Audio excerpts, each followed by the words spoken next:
omusajja bw'aba yalaama ne bw'aba teyakwanjula oba nga tyakugatta obeera namwandu ateekeddwa okufuna omugabo gwa 20%.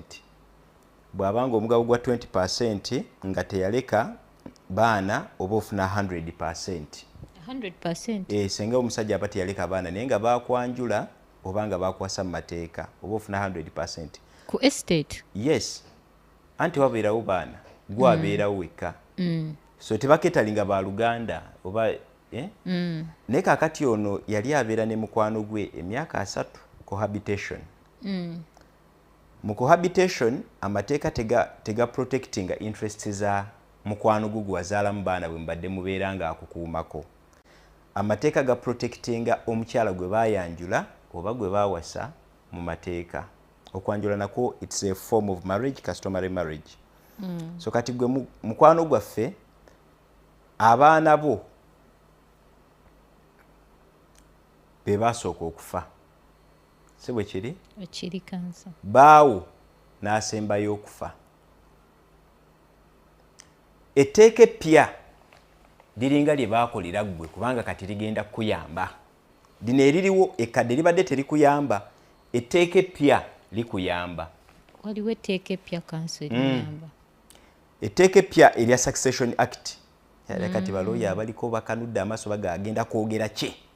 Yaligayo omukazi talina kufuna.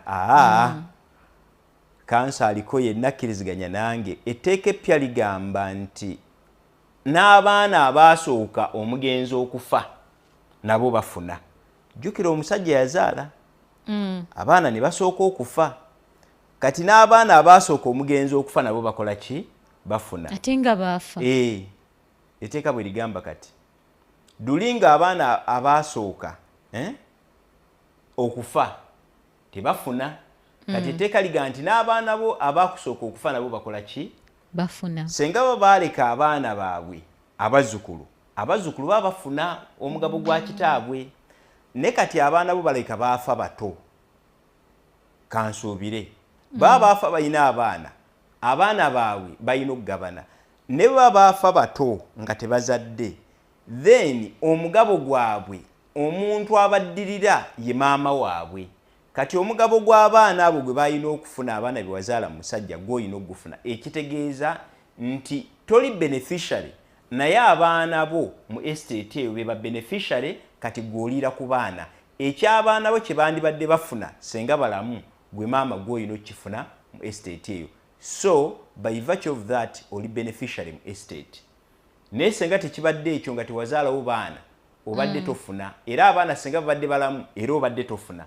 Naye olw'okuba abaana baafa ng'ate gwe maama w'abaana ofuna omugabo gw'abaana bo gwe bandifunye mu estate eyo ku lulwo.